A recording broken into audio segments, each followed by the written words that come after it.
তো hello everyone, welcome to Jetex explained. তো আশা করি ডেডপুল অ্যান্ড উলভারিন মুভি তো সবাই দেখে নিয়েছে, আর এই মুভিতে বেশ কিছু ক্যামিওসও ছিল যেগুলো দেখে আমরা সবাই অনেক মজা পেয়েছি।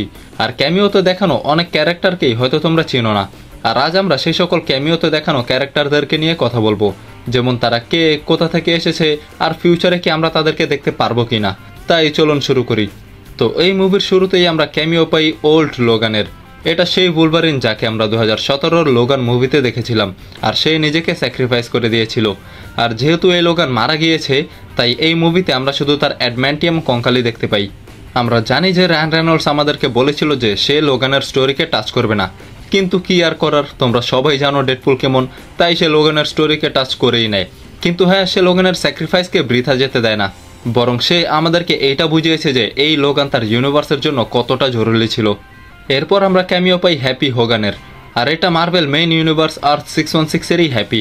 আর শুধু এই সিনেই আমরা মার্ভেলের মেইন ইউনিভার্সকে দেখি, তাছাড়া পুরো মুভি মার্ভেল ইউনিভার্সের বাইরে টেক প্লেস করে। এরপর আমরা টিভির স্ক্রিনে অ্যাভেঞ্জার্সদেরকেও দেখি, কিন্তু যেহেতু এই সব কিছু টিভির স্ক্রিনে দেখেছি, তাই তাদের কথা বলবো না। এরপর আমরা কিছু উলভারিনের ভেরিয়েন্টসদের ক্যামিও পাই, আর তারই মধ্যে প্রথমে আসে শর্ট উলভারিন। আই নো এই উলভারিনকে দেখে তোমরা অনেকেই হেসেছো, বাট ট্রাস্ট মি, এই উলভারিনই কমিক অ্যাকুরেট উলভারিন ছিল। কমিক্সেও উলভারিনের হাইট অনেক শর্ট থাকে, কিন্তু হ্যাঁ, এই উলভারিন একটু বেশি শর্ট ছিল। এরপর আমরা এই জঙ্গলি উলভারিনকে দেখি, আর সে সম্ভবত আর্থ 295-এর উলভারিন, যাকে আমরা এজ অফ অ্যাপোক্লিপস কমিক্সে দেখেছিলাম, কারণ তাকে দেখতে সেম ওরকমই লাগছে। এরপর আমরা উলভারিন প্যাচকে দেখি, আর এই উলভারিন কমিক্সে অনেক বেশি ফেমাস।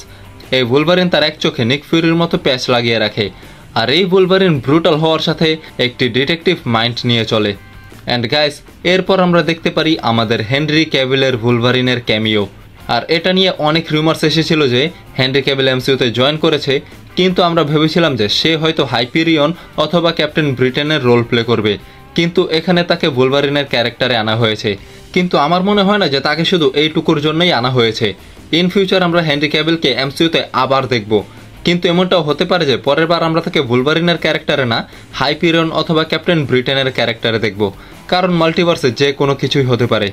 এরপর আমরা এখানে ওল্ড ম্যান লোগানকে দেখি, মানে তাকে দেখতে এমনই লাগছে বুড়ো হয়ে গেছে। তো আমার তো এটাই মনে হচ্ছে যে এটা ওল্ড ম্যান লোগান, কিন্তু তার স্টোরি কমিক্সের মতো হয়তো এত ডার্ক না, কারণ কেন জানি না এই উলভারিনকে দেখে অনেক হাসি খুশি মনে হচ্ছে। এরপর আমরা ফেভার ড্রিমের উলভারিনকে দেখি, আর এই সিনটি ডিরেক্ট কমিক থেকে নেওয়া হয়েছে। আসলে একটি অ্যান্টি মিউট্যান্ট গ্রুপ উলভারিনকে ধরে নিয়ে যায়, আর তাকে অনেক টর্চার করে, আর পরে তারা তাকে এভাবে বেঁধে রাখে। এরপর আমরা হাল্ক ভার্সেস উলভারিন দেখি, আর এই শটটাও ডিরেক্ট কমিক থেকে নেওয়া হয়েছে, যেখানে আমরা প্রথমবার উলভারিনকে মার্ভেল কমিক্সে দেখেছিলাম। কিন্তু যদি এই মুভির ভেতরে এই ফাইট 1 মিনিটও দেখাতো, তাহলে গ্যারান্টি আমরা সবাই মজা পেতাম। এরপর ভয়েডে আমরা সেবারটুথের ক্যামিও পাই, যাকে আমরা এক্সম্যান মুভিতে দেখেছিলাম। আর এই মুভিতে সেবারটুথ আসে আর চলে যায়। আর ভয়েডে আমরা আরও কিছু এক্সম্যান ক্যারেক্টারদেরকে দেখি, কিন্তু এখানে আমরা তাদের ব্যাপারে বলবো না, কারণ এখানে আমরা সেই সব ক্যামিওসের কথা বলবো যাদেরকে দেখে আমরা ঘরেই বসে গলা ফাটিয়ে ফেলেছি, কারণ হলে মুভি আসেনি। এরপর আমরা আমাদের ক্যাপ্টেন আমেরিকার অ্যাক্টর ক্রিস ইভানের জনি স্টর্ম মানে হিউম্যান টর্চকে দেখি, আর এই ক্যামিও অনেক ফানি ছিল।